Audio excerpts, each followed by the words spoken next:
tongue is numb, the Keurig's clean, your dog is dead, it's a Ponzi screen. Ponzi screen, Ponzi screen, because it's just something to do. Wonderful. Yeah. So Danny, so tell us about the Lamborghini. Oh my God, the Lamborghini, just the lovely Italian sports car, supercar. The funny thing, okay, so we're all familiar with your Ferraris, your Lamborghinis, your Bugattis, and what have you. Oh yeah. They are obviously and clearly, they're the land boats of the rich. If you've just committed your first Ponzi scheme or whatever, you're gonna get a supercar. A Lambo. You just got it. Yeah, a McLaren, something like that.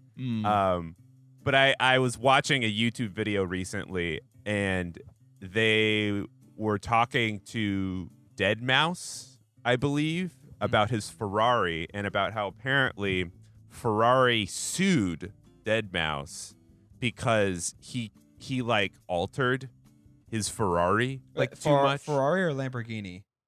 Well, I'll get there. Okay. Basically, he altered his Ferrari too much.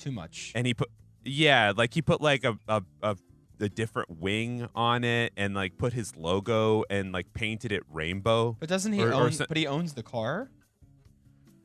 Yes, he did. He does, but Ferrari, that's the thing, like Ferrari is like incredibly protective of their brand. They're like they're very snooty about how they want their cars portrayed, and it's very funny because there needs to be more positive portrayals of Ferraris in media. Well, the funny thing is just sort of like when you think about, well, what about Lamborghini? They're like, oh, you can make an abomination of our cars. We do not care. You can do like the Homer Simpson with it. Absolutely, you can absolutely, and that's why like Dumb and Dumber dog car, but Lamborghinis. No, seriously, like Lamborghini is like, look, we know what we are. We are a stupid, fast Italian car. Fucking put a sail on this goddamn thing. Like they love it with the we want you to put or something stupid because the sail is cool. We want you to put an entire completely reflective metallic wrap on this fucking 700 horsepower like machine, which is why they're so attractive to like just like scammers and white collar crime stuff, because it's just sort of like, yeah, it's a real fuck you move to buy a Lambo and then just do something ridiculous with it. Like, I mean, obviously Ferrari is like, as you know, they're as ridiculous as well, but they try to keep like that sort of like, oi, maratacciare, fine Italian prestige to them, you know? So it's kind of like if you get a Ferrari, it's like you live in a gated community with a homeowners association that tells you that your hedges all have to be 6 feet tall. And if it goes up to 7 feet, one of your neighbors is going to snitch on you. And then there's going to be then somebody's going to come to your door and make sure that you get your hedges down to the right size. Rand Paul vigilante justice. Yeah. There's 3 shades of beige that your like neo-Italian villa gated community house can be. 3 shades of beige. Yeah. Come on. Yeah, you're Come on. Are we gonna no one's gonna make that joke? I'm sorry. What? No. 3 shades of beige. 3 shades of beige. Okay, anyways. No, so yeah, you're gonna have that. You're gonna come in with your cherry red Ferrari. You know the red. You could picture it in your head right now. The red. It's like their copyrighted red. You'll come in, go quickly into your garage door. That's it. If you got a Lambo, you're a Florida guy. You're bumping like boom, boom, boom, boom, boom, boom, boom, boom, like just like DJ Diplo, like fucking down 9th Avenue. You know, like it's, you know, techno out they want you to be like, fuck you. We're a Lambo. We are, and we do not give a shit. Which is why it ties in so perfectly to the Florida guy. So what happened to Deadmau5? What happened to Dead Mouse? Did he They made win? him change his car. What? They made him. They made him change it. They made him change it. Ferrari's my Ferrari's intellectual property is incredibly strong. They're one of the most well-known, litigious, lawyerly. I mean, they're Ferrari. They're fucking Ferrari. Yeah, I mean, I Like- went to law school because I wanted to work on like immigration rights, but now I work for Ferrari, and funny how the world takes you to different places. I mean, just imagine the person who would end up being a lawyer for Ferrari. I mean, I guess it'd be a cool job. It'd be a cool job. You would yeah, dude. You'd live in like one of the weird small cities of Italy. You'd get to work every day. You'd immediately it would be such a fucking stereotype. You walk in with your fucking like Gucci loafers and stuff. Immediately take like the smallest espresso possible. Yeah. And then just sort of like elegantly gesture to each other for like 5 minutes. Yeah, guys, let's close up this podcast shop and all become lawyers for the Ferrari enterprise. Yeah. Yeah, what do you do? What do you do for a job? I make sure that when somebody purchases one of our cars, they don't paint it any shade of beige. They keep it that sweet trademark cherry red. Yeah. Yeah. Also, yeah, Dead Mouse, it's like he just had to gloat about it because he has like a fucking huge following. He put it on Instagram, and then Ferrari was like, "Oh, you better not." And then they didn't. This sounds like some like old money versus new money shit.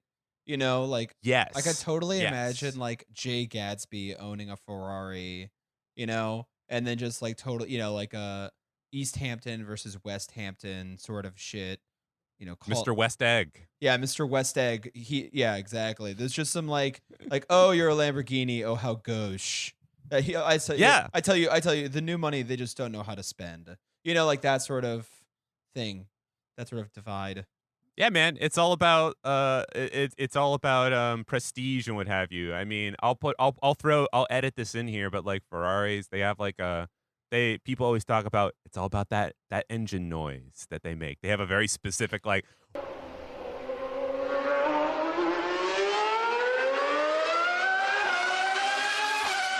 when they rev out. There's a Pavlovian response when you hear it if you're in a certain rarefied atmosphere of income. Uh-huh. Where your pupils dilate, your nostrils flare, and you start salivating, and you're like, Yeah. "Mm." Dude, actually, who had a Lamborghini? Who I just remembered? Bam Margera back in like the early 2000s. I remember that was his thing. He had he's like, yo, dude, let's go get the Lambo and go fucking do donuts. Hell yeah. Like, so if that'll give you an idea of what Lamborghini culture is like. are for happy people. That's my theory. Yeah. Yeah, they are. They are. Yeah. I mean, speaking of happy people, this came up in Time Magazine. There's this guy, once again, Florida man, receives $3.9 million in COVID-19 relief and buys a Lamborghini and gets arrested for fraud. Hell yeah, happy dude. Yeah, man. That's the thing is like I'm gonna go on Craigslist and see if I can find a Lamborghini, actually see how much they cost. That is such a live fast, die young fraud scheme, because all of your neighbors see you driving around in an ecto cooler green Lamborghini that seems like it jumped off of like a middle school boys trapper keeper cover. Yeah. And you're just vrooming around the neighborhood, and everyone's like, how are you doing that? Right? And he's like, PPP money, baby. Got that sweet PPP. Yeah, this You kid, down with PPP? Yep. This kid is 29 years old. Okay. Oh, how fucking gauche. He clearly is just like a millennial recognizing that the world is going to end soon, and so he may as well just get arrested for fraud and like live up to his like 12-year-old boy fantasies of owning a Lamborghini. I love it. I love it, man. Dude, look at this thing. You can fucking get a 2015 Lamborghini Huracan for about $175K. That's a great deal. Oh. You can get a Gallardo. No, excuse me, a Performante. You can get a Huracan Oh. Performante for 289 K. Yeah, Okay, that's great. Heinz received $3.9 million. Okay. He said, claimed he falsely claimed his companies paid millions of dollars in payroll in the first quarter of 2020.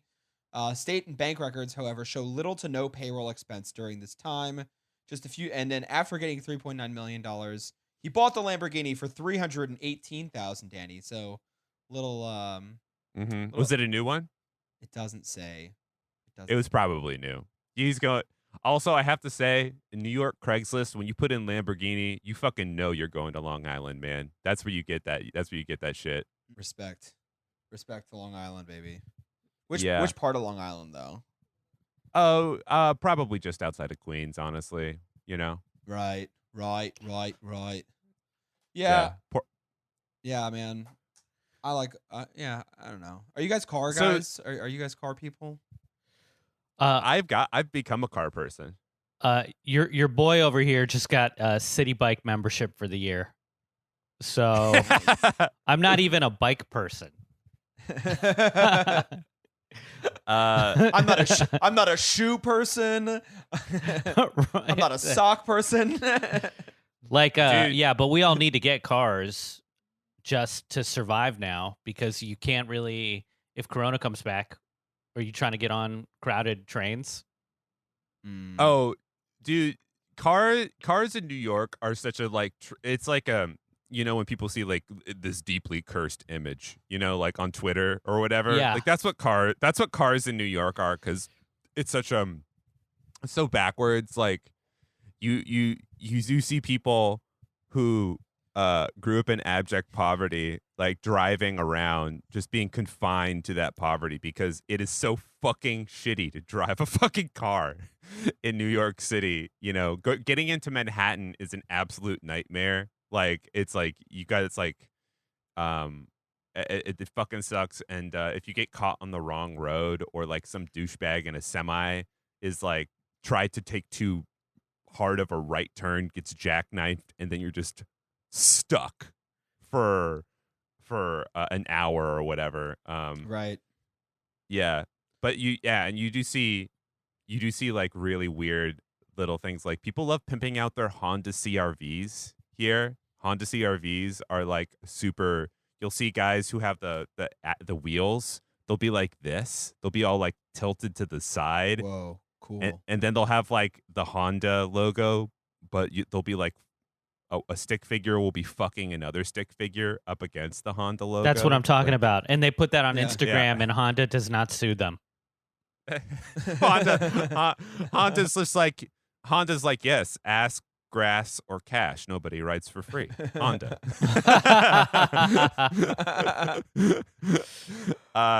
There's a lot, dude. Also in Bushwick, there are a lot of dudes who wish beyond their wildest dreams that their car was a transformer, and I know that because they put the transformer logo on the car. They put it right below the car. It's just like that's cool. it's very sad. It's very sad. They're just sort of like, yeah, man, I wish my car was a transformer. It's just like, no, man. No, your fucking Accord will never be a transformer. What? What are you doing? So the other day, my girlfriend has a car in New York, and it's a Honda Fit. And the other day, we were looking for parking in the Upper West Side, and it took us like 45 minutes. And people are so mean about finding parking in Manhattan.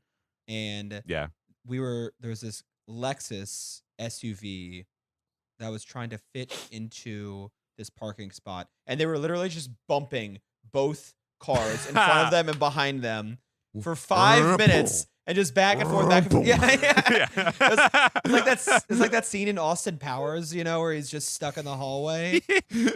Yeah. Yeah, and he was just doing that for 5 minutes, and we were just waiting. It was like, you're not gonna do this. And then finally, it was just like, we're holding up traffic. We had to go around we had to like drive around the block. Still couldn't find parking. We go back, and guess what? He left after all of that, and probably just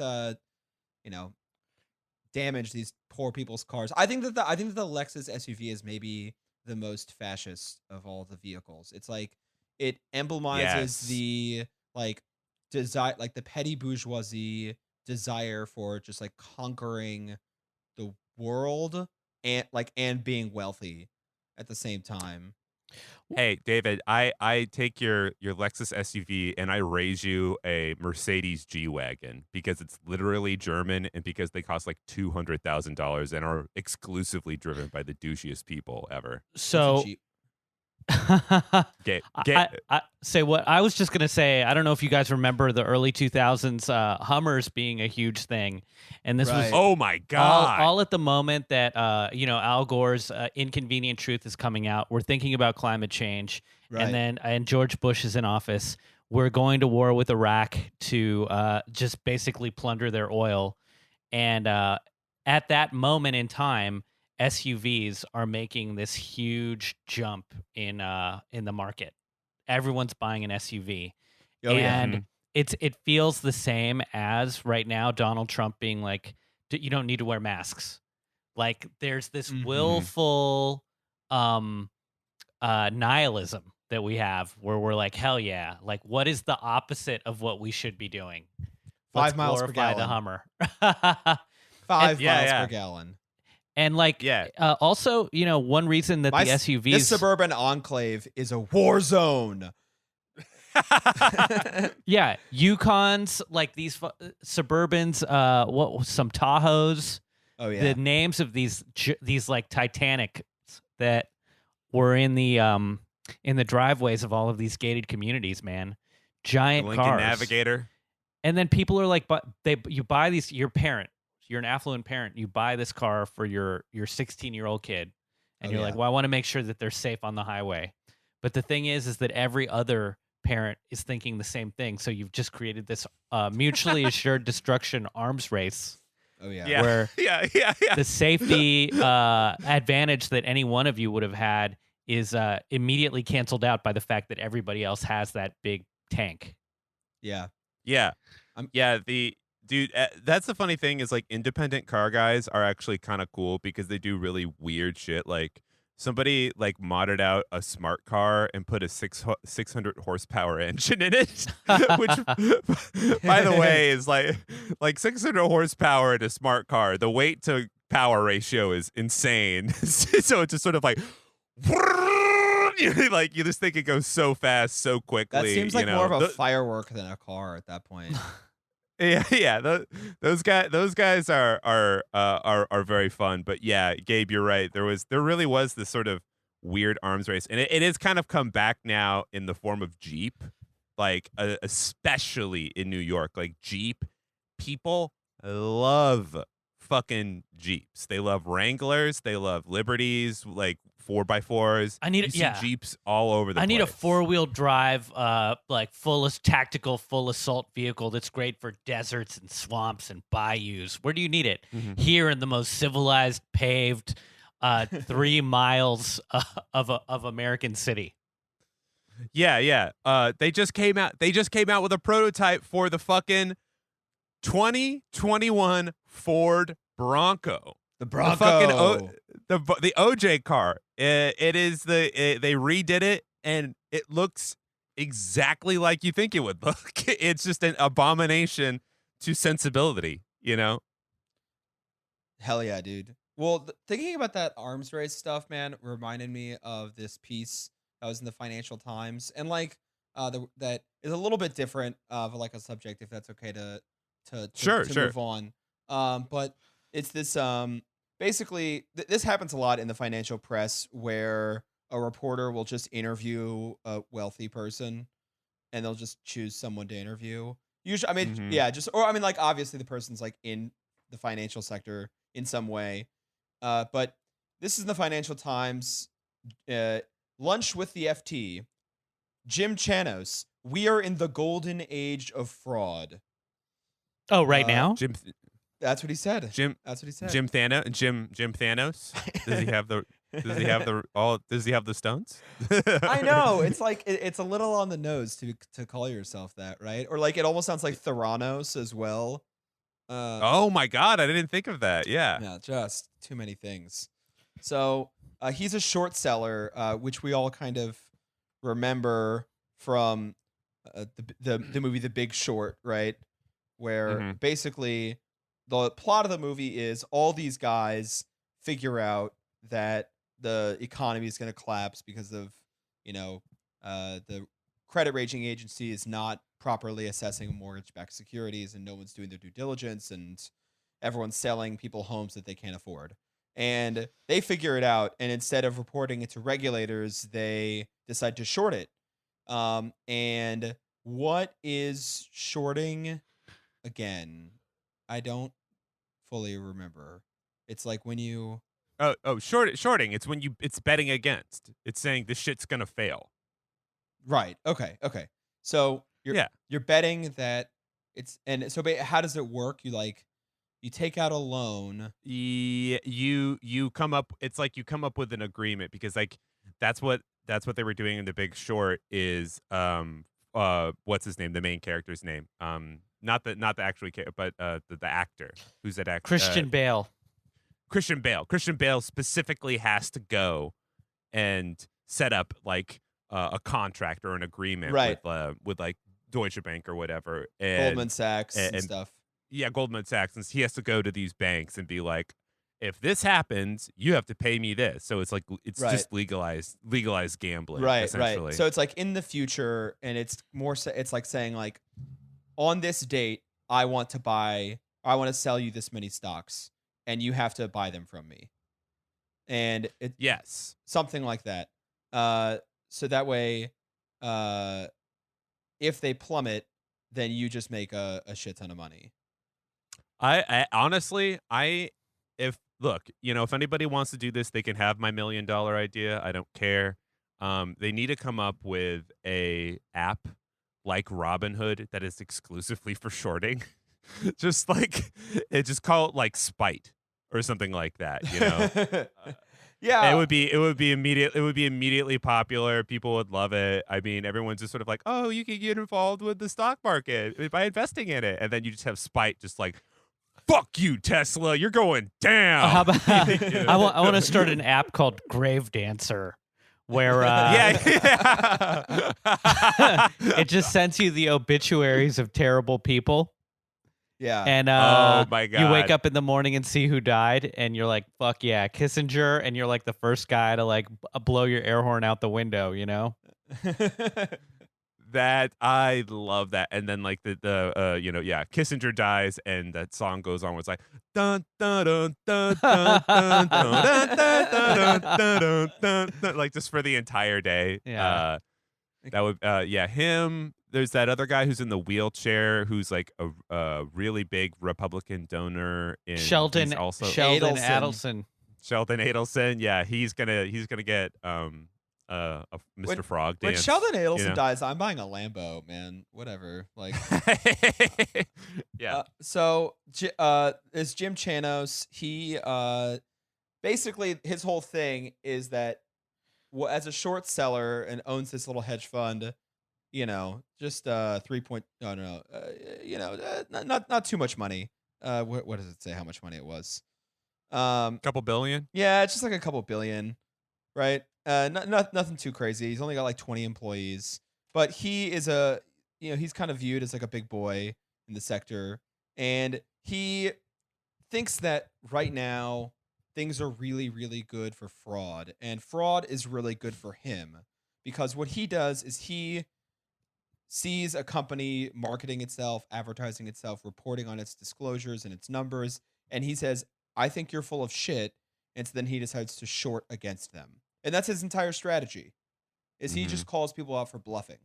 And he thinks that right now is the perfect environment for people to play fast and loose with the truth, for corporate wrongdoers to get away with it for a long time.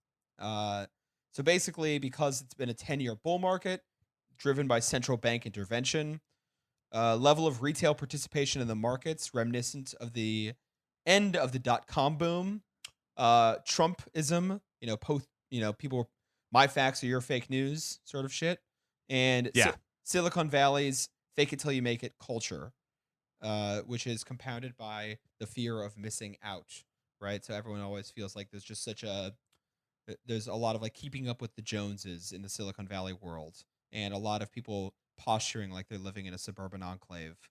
And all this is exacerbated by lax oversight. Financial regulators and law enforcement are financial archaeologists. They'll tell you after the company has collapsed what the problem was. Financial archaeologist. I need to get my little brush so I can Oh, look, it looks like this guy was putting in a Keurig cup when the volcano erupted. That's great. So basically, he's just looking at all of these companies' red flags. You know, he'd be a great.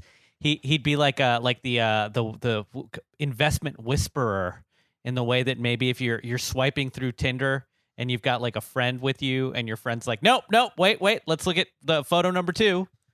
Yeah. Okay. No, red flag. Got it. Too many cats. Too many cats in that picture. Cats. Photo. Yeah. She's got too many photos with her dad. Got it. That's a red flag, man. That's not a good thing. Or like she has like too many photos with like all of her friends, and it takes you a while to figure out who she is, and you're just like, I hate that. like, it's so weird. one? It's like, why are you making me play this game? This is Why are there filters on every single picture that make your eyes twice the size they should be? Yeah, You know, Yeah. like you look like a different anime character in every photo. this company only shows pictures of its face. How am I supposed to know if it's a fatty or not? Come on. right. Yeah. So basically this guy is like you're like dating guru. You know, he's like Hitch, where he's gonna like help you figure out how to short. He really like he's like so he goes through and he sees companies and he's like, not hot or nah. And he's like, nah.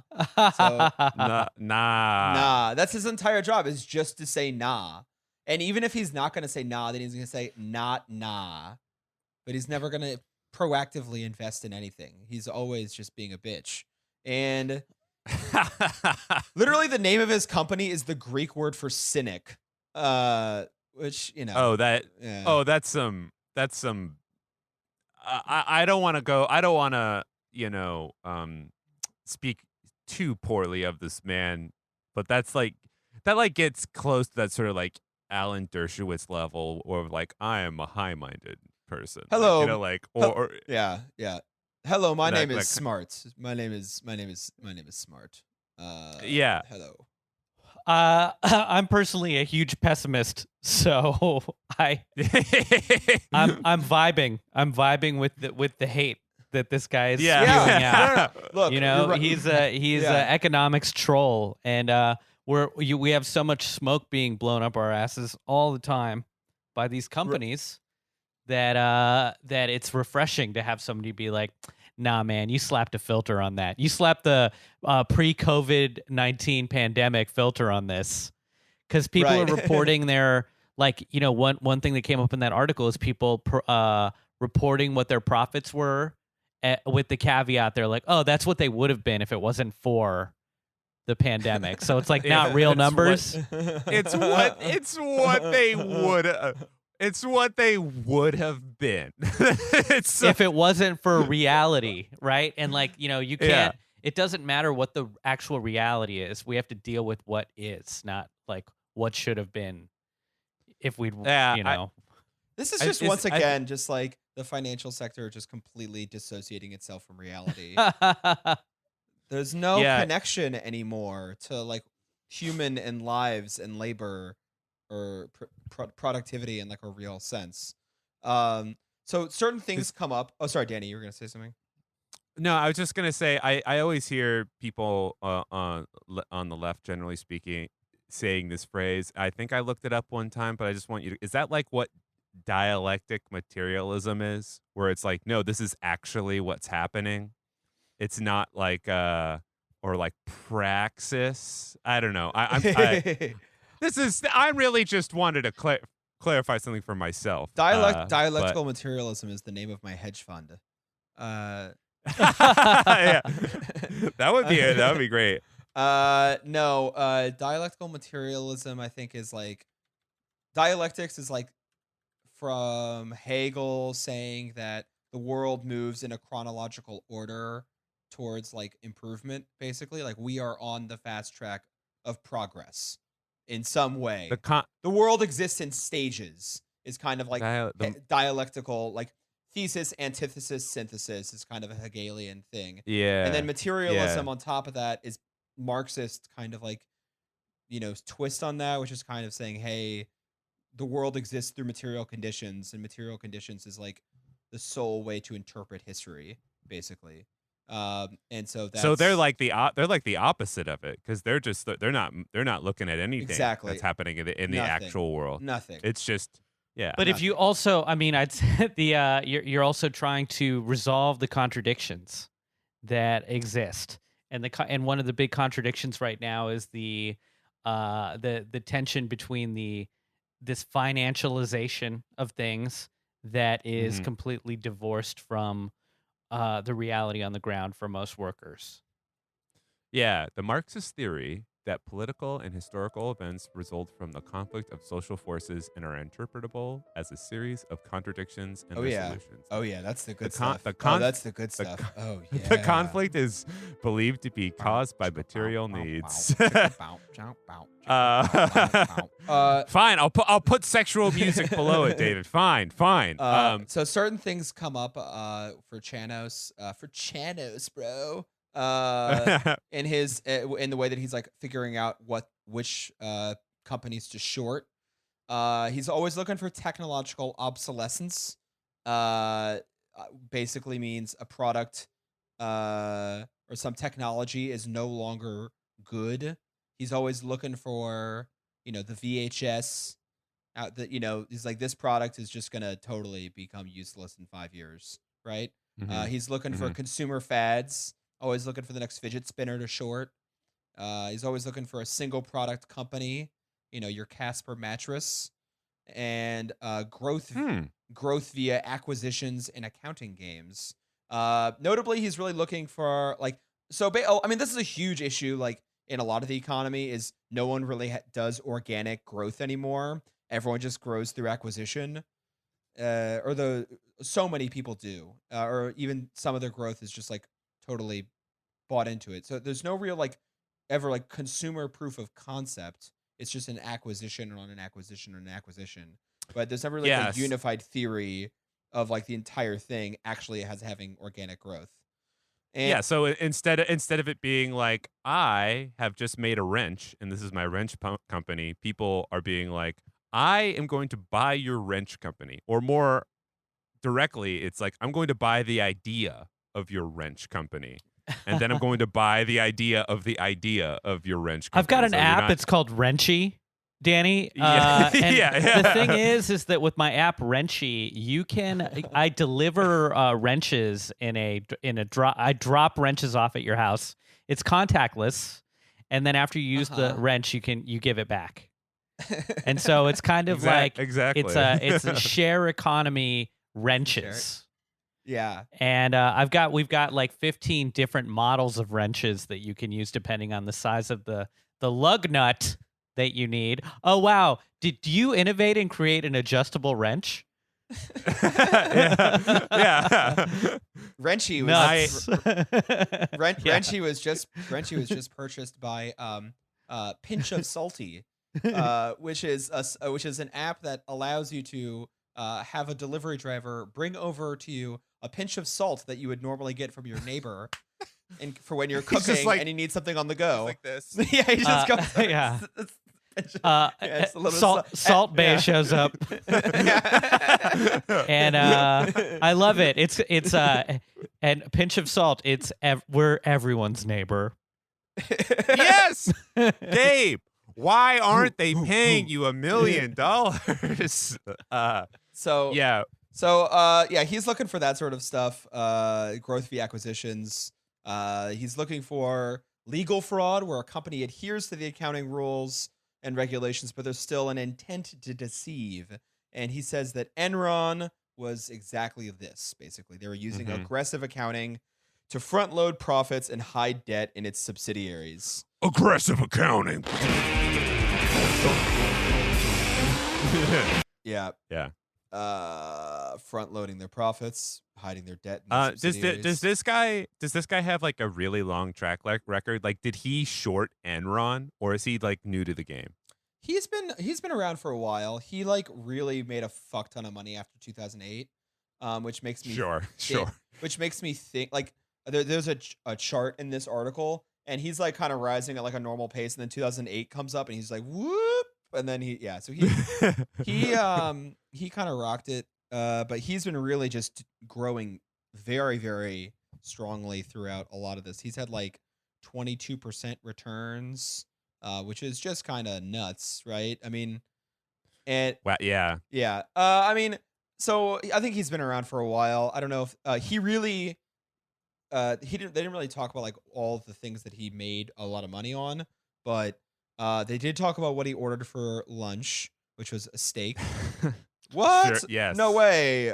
Rich guy got a steak? Come on. Yeah. I mean, And- that part was so banal. The the parallel orderings between, because this was a remote meeting, and it also felt like sponsored content, because you've got the reporter in London who's like, oh, I'm so important that they're letting me in to this dining room 3 days before they open up to the public. So right there, it's already like, oh, you're a piece of shit, and you're doing some exclusive VIP. You're getting this treatment, and you're rubbing it in everybody's face.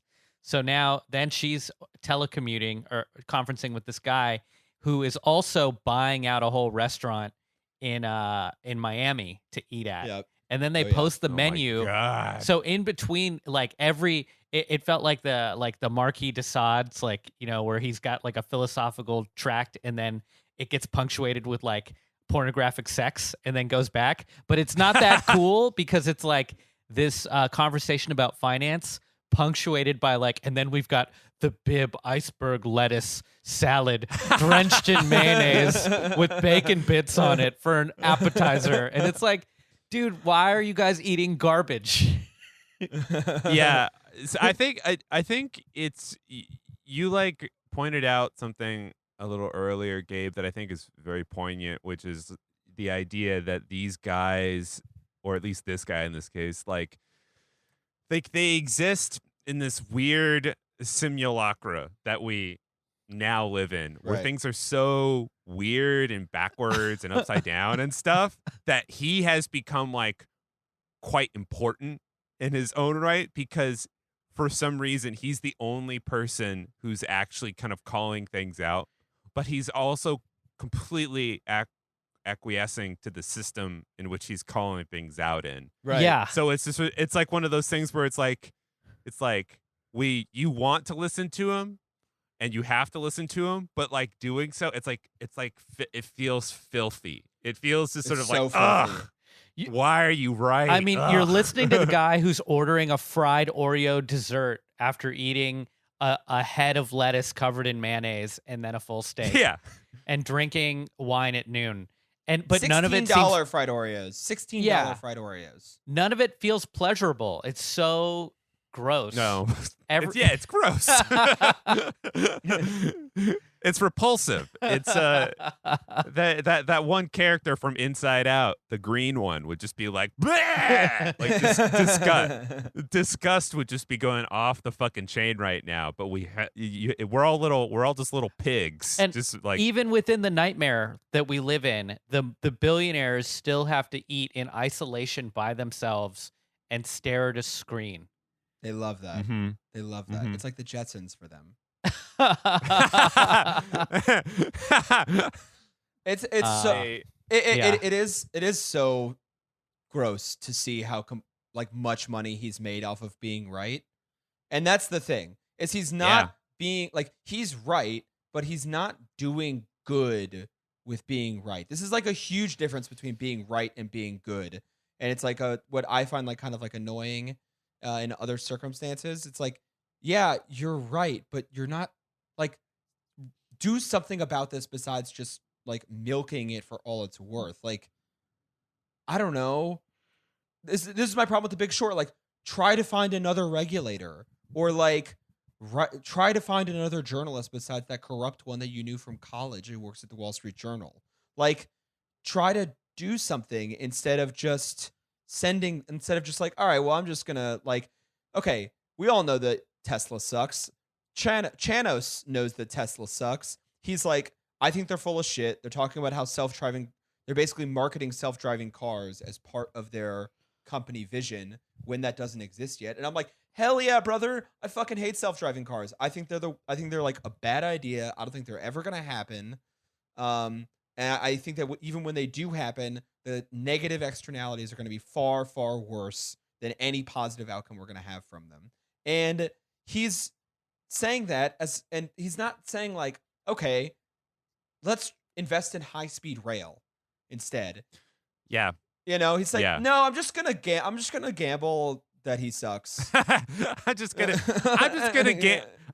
gamble that Elon Musk is a dickhead. Yeah, I mean, and it's like, congrats, you'll win that bet. Cool, man. I mean, because like cool, in some ways, dude. Yeah. like he is actually reliant on people being fraudulent or on people failing. Like his business model is contingent on them being bad. So he actually has no motivation to stop bad behavior because he wants to find it, root it out, and then invest accordingly in a way that he'll make money off of it.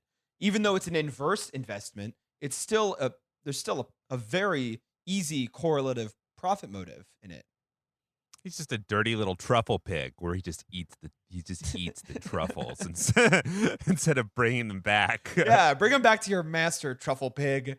But so I like his metric though. I like this checklist of bad behaviors that a company could be going through, and that's something that we can all look at with every company that we see, and just with that same skepticism. Absolutely.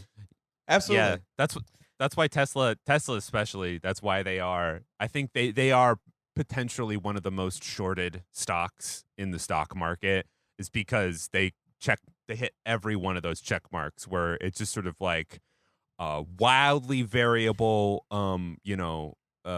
sourcing of materials, batteries, insane CEO who's like breaking up and also reconciling his relationship with Grimes on Twitter. That makes me want to bet in him, invest in him. Grimes is a positive. Yeah, totally. Anyways, continue. No, I mean it's just all I mean, look, we should probably do a whole episode on Elon Musk at some point. I'll just put it that way, because his amount of financial grift is hilarious. And let us not forget that he is originally from South Africa and over 40 years old and part of the ruling class there. White. So just, I'm not going to say it, but just imagine what being part of the ruling class in South Africa before 1990 implies. I wonder if he's proud of his, hey man, I'm just proud of my heritage. Yeah, he's just proud. I'm proud. Yeah, I think it rhymes with McFart ride. McFart ride. Yeah. Yeah. So anyways, Chanos is working on the Biden campaign.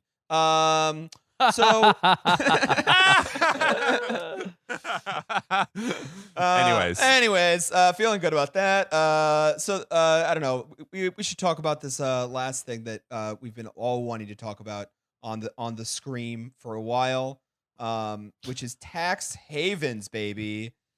The big boys. What are they? They are places where you don't have to pay taxes. That's all they are.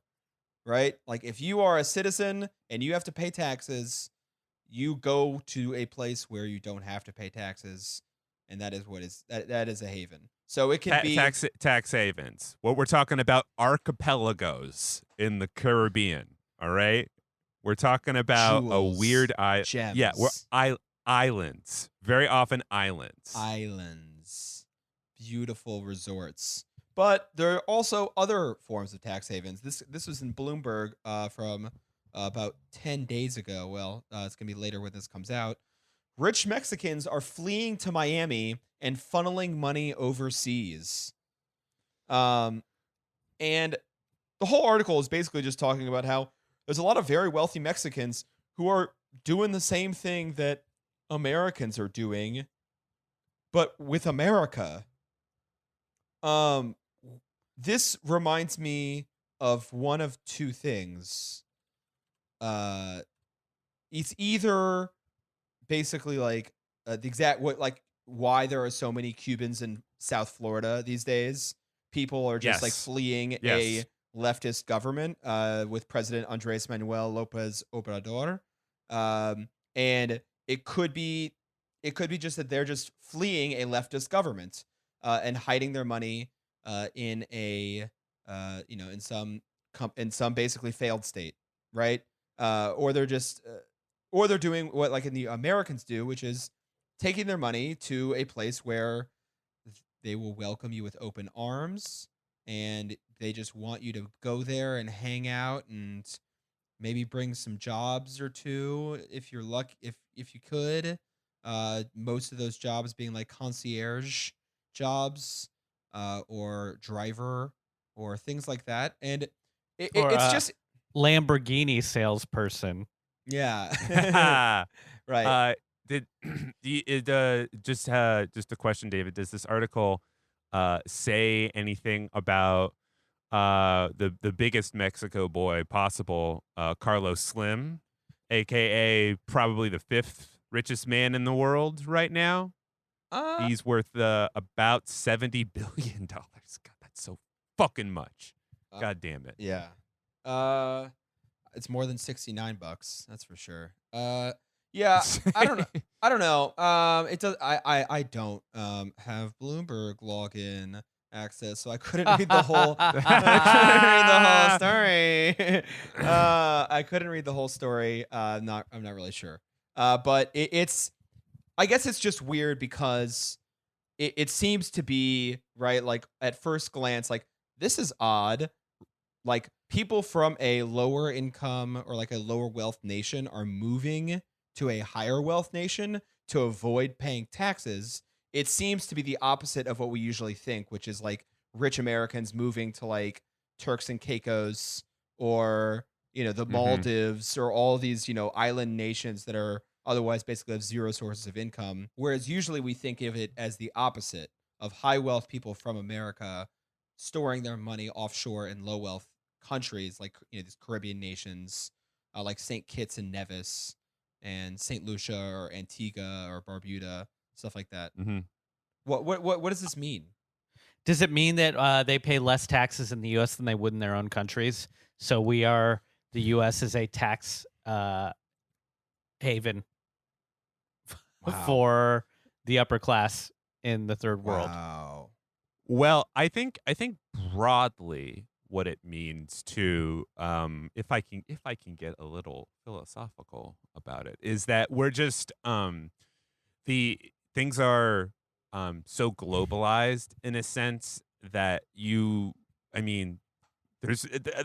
for financial people, it's like there is no such thing as a nation state because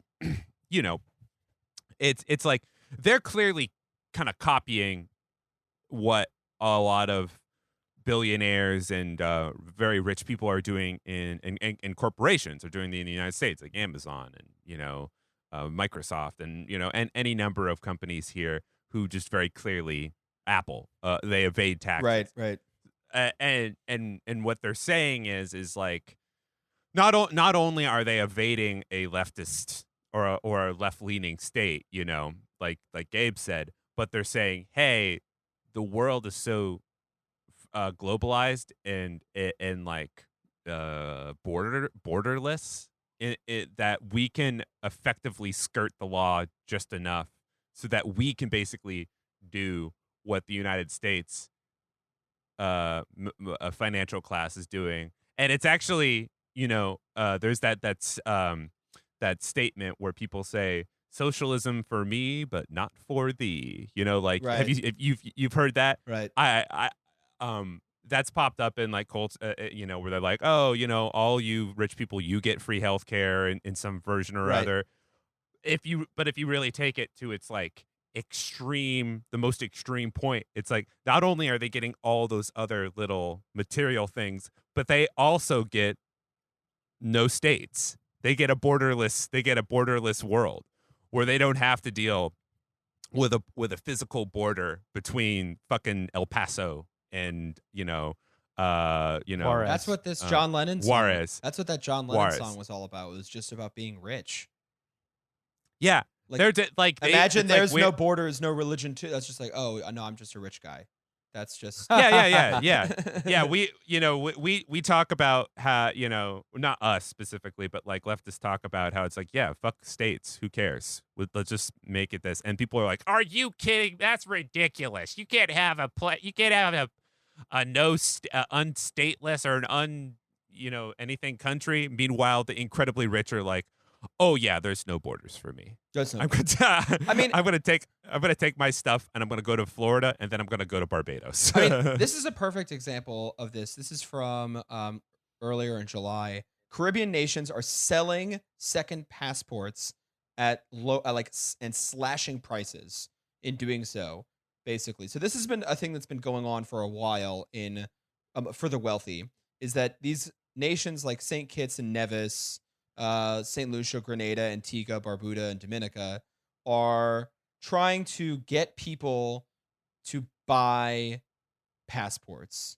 If you invest a $150,000 contribution to St. Kitts and Nevis's, quote, sustainable growth fund, it will score you a passport for a family of 4. But wow. Yeah. So this, it used to be, before COVID, it was 195,000, but now it's 150 because they're losing so much money from tourism, right? Big money. So they're trying. Wait, how is that? Can you do that as a nation state? You could just sell your passports. Like you can't. How? Yes, you can. It's like, if you are a sovereign nation, you have the exclusive right to control who is a citizen, and that's kind of the end of the story. There's no body that's just like, you have to, like, if you wanted to say we are a nation, but literally every single person could be a nation of Syria. We are all Syrians, and Syria could just decide that, and there's nothing really stopping anyone from, no one has the authority to stop them from doing that. I mean, like Estonia apparently is doing some really crazy stuff where they're kind of trying to do a similar kind of thing as a way to like help their tech industry, basically, wherein if you're like a tech startup guy and you want to like start some company, Estonia is going to give you a bunch of like tax incentives, like start a tech company as long as you become an Estonian citizen. And so this is a thing that like these smaller countries do a lot. And St. Kitts pioneered the industry in 1980s, basically, and now it's like a multi-billion-dollar business for them. And it allows people who are wealthy to escape from travel restrictions on their home country's passports, and it helps them plan for emergencies, apparently. But it's also a big tax thing. And yeah, what if you have an American passport and you can't travel to Europe, maybe because our country is just a big kiddie pool full of COVID diarrhea, and nobody wants to play with us once we've been in that water. But you got a St. Kitts passport, you go there, and then you can fly anywhere you want. Oh yeah, baby. That's like, it's such a funny, weird little insurance for yourself. Where I love the guy who's like, look, I'm gonna save up $150,000. I'm gonna buy a passport to this weird, small, sovereign Caribbean nation, and then when the apocalypse happens, I'm taking the last flight out of Miami, going there, and I'm just living off of coconuts and seawater for the rest of my days. Yeah, I mean, there are people who think like that. And yeah. Honestly, man, I like, it's hard for me to not see the logic at this point in this world. It's like, look, I mean, the one thing that these countries are not allowed to do is to like, basically the US Treasury got really mad at St. Kitts because there's some Iranian nationals who are trying to use the St. Kitts passport to evade US sanctions. So I mean, like, this sort of thing happens, right? I mean, this is just it's a common thing, and there's just like some some kinds of fraud that's kosher, but as soon as it gets in the way of like the U.S. State Department or the military industrial complex, then all of a sudden it's like, oh no, we have to. You can't do that shit. And it kind of goes to show that this is like ultimately these states are client states of the United States of America, right? Like, Yes. if it were a truly Yes. sovereign nation and acting as such, then they would be like, go fuck yourself, State Department. I'm going to try and make my money, and I'm going to have this Iranian national get a citizen and go fuck yourself. This just doesn't matter. But it did not work out that way. And so it's not, that's one of the many things about these, kind of island nations making money off of tax havens that is ultimately not a super. It's a little bit of a fool's errand for that reason, but for a few other reasons. There basically, there's this entire idea that it's really just hurting the entire global sector. Like, we can already kind of identify this. Corporations used to, contribute $1 out of every $3 in federal revenue in the United States, but now it's more like $1 out of every 9. We're losing a lot of money. 50 companies hold 75% of untaxed offshore profits. This is all from EPI. And I mean, there's just obviously it's known all the bad things that it does to the United States. But it also creates what some economists are describing as too much financialization, or like over financialization of the economy, to the point. Are you telling me there's too much financialization? Yeah, I think so. So it is the question that this IMF paper comes up that I'm looking at for this one. It's called the true cost of tax havens, or tackling tax havens, right? And the relevant question, this is from the article: do financial flows attracted by tax havens help the receiving countries? They certainly help interest groups there, typically in the banking, accounting, legal, and real estate professions, but do they benefit the jurisdiction as a whole? A new and outgoing and growing strand of research from the IMF, the Bank for International Settlements, and others suggest that the answer is no. This too much finance literature argues that the financial sector growth is beneficial up to an optimal point, after which it starts to harm economic growth. Most advanced economies, including the United States and the UK and other major tax havens, suggesting that the US and the UK are tax havens, passed that point long ago. For them, shrinking the financial sector to remove harmful financial industries should boost prosperity. So it's John Christensen, a former economic advisor, in this story, talked about the British tax haven Jersey, calling it a financial curse, which afflicts jurisdictions with an oversized financial sector. And it's analogous to the resource curse that vexes some countries dependent on commodities such as oil. Now I'm just reading straight from the article. And feel free to jump in. This paradox of poverty in the midst of plenty has multiple causes. A brain drain of skilled people from the government, industry, and civil society into the high-paying dominant sector. Rising and growth sapping inequality between the dominant and the other sectors. An increase in local prices that renders other tradable sectors less competitive with imports. Recurrent booms and busts in prices of commodities and financial assets. And an increase in rent-seeking and loss of entrepreneurship at the expense of productive, wealth-creating activities as easy money flows in. I think maybe a way to tell me if I'm right about this, because I'm the way you make it sound is it seems like once these sort of things happen to these corporate states, these islands that have become purely just tax havens and whatever for the rich, it seems like what it's doing is it's just eliminating ways for you to just be a normal person, like living there, right, or whatever, right? So you have like the highly financial stuff at the top that's making like all of the money, and then the only other the only other way to make money is to be the almost indentured servant is sitting at on the island bar in the pool, Right. serving, making $15 Mai Tais. And like, if you are super lucky, you own that little island in the middle of that pool and you live there. And you Right. and you're just sort of like, oh yeah, it's like being a ski instructor at Aspen, Right. It's You like, just- it's like why all the stand-up comics have day jobs, or like there's just no room for you to actually have a productive life as an artist telling fart jokes. Instead, you have to have this like unproductive, shitty day job, like helping rich people count their money.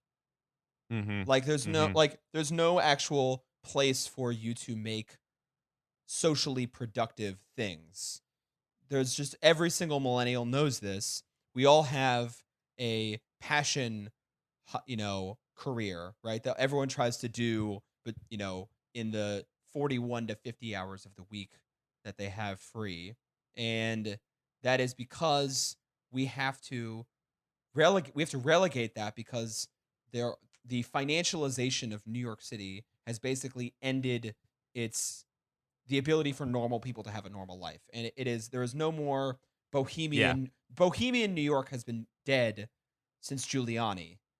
There is no real ability for someone to have this sort of productive, human, like humanity building life. And then there's people, and it affects other sectors of like, I had a roommate who was telling me that he wanted to go get a PhD in physics. And I was like, why do you want to get a PhD in physics? Wow. And he was like, well, because people on Wall Street hire PhDs a lot. And that is very true. There are, why do all of these PhDs who have all this subject matter expertise in socially productive things go to work for Goldman Sachs when they should be either doing research and finding a cure, or otherwise maybe even starting a business, which isn't as bad as just going to work for a bank and learning how to make a bank wealthier. I mean, you see this everywhere. We are all becoming just kind of like servile to these particular financialized entities. I mean, fuck, man, this podcast could be about something cooler. Dude, you're either making $1 billion or you're the guy who knows how to make marble busts of the billionaires. Right. Yeah. So Exactly. there was a leap here because we went from an island that becomes a tax shelter to the island of Manhattan. And Yeah. the comparison here is that we're all becoming the residents of third world wealth havens. I mean, look at what Manhattan is, right? Manhattan, there's recent articles where it was like 1 in 3 buildings in Manhattan, or some gigantic percentage, maybe it's even 10%, but still huge amount, is just empty real estate assets that's just being used by offshore entities as a form of like a secure investment to round out their portfolio. That's Like, right. this is So that means that nobody can live here affordably because all of those units that are empty are overpriced, and right. the jobs that matter are the construction jobs that are short term to build those places. Gabe, you could be describing the economy of St. Kitts right now. Yeah. I mean, it's the exact. Those are the exact same problems that they're having, and the thing about an offshore tax haven is, in part, that it is like it's lower taxes, but it is also just not your sovereign state. It is not where you have citizenship, so you don't have to. It's just harder for the state to collect taxes on that property or on that capital. And so anywhere can kind of be an offshore tax haven, as long as it is offshore from where you're a citizen and from where the state holds hegemony Right. over Yeah. you. What is St. Kitts going to send its cops here to try to black bag me and take me off in the middle of the night and go Yeah. go to trial there. Like they don't have the resources or the extraction team. And then the St. State Kitts Department doesn't would have a defend you. Mossad. And then the Yeah. State Department would defend you. It is about as reasonable to have a passport to St. Kitts as to have a passport to 432 Park Avenue. Like Right. that's the world that we kind of live in now, where it's just sort of like, yeah, dude, look, it's the same thing. It's basically a sovereign state where it's like you don't get in there unless you have a specific reason, and it's probably to hoard wealth. Right. I mean, and it's easier. There are Americans who I think use Manhattan as an investment portfolio, as like a part of their investment portfolio, not as like a place to live. Absolutely. But like, it is so much easier to do it when you are a foreign national. And there are actually nations that forbid outsiders from owning real property. Tunisia is actually a good example of this. I went there and Tunisia, yeah. So they just had their revolution in 2011. They're transitioning to democracy right now, and it's a little messy, but they have a law that basically forbids any basically if you want to own real property, if you want to own land, if you want to if you want to have your business there, a Tunisian citizen must be some percentage of the ownership structure, or a corporation owned by a Tunisian must be some percentage of the ownership structure. And when I went there, it is a vibrant country. There are shops everywhere. I was in this small town in the middle of nowhere. I was there with my girlfriend. She's doing research and stuff like that there. And there's like in this small town in the desert. And there was in downtown, there was an art gallery. And wow. Just like a really like chic looking art gallery and like a coffee shop and a hookah bar. And it's just like it just looked nice. I can't really describe it any other way. It's like it just is when real property is cheaper because there's not this foreign influx of capital, you have the ability for people to live a life of dignity and like do things that they want to do and start businesses that they actually want to start. There's just, we all know people who have wanted to do things but don't because they're in too much debt, and then all of a sudden, like in America, the like twisted logic is like the only way for you to live a life as an artist or to live a life that you want to live is if you're born into privilege and you don't have to have debt, right? I mean, it is such an unfortunate reality of our economy. But it's there everywhere. No one can have a life of dignity because there's just too much financialization. Anyways, it's just the IMF story says that it worsens inequality, increases vulnerability to crises, and deals unquantifiable political damages as secrecy shrouded capital infiltrates Western political systems. And as financial capitals flow from poorer countries to rich world tax havens, labor migration will follow.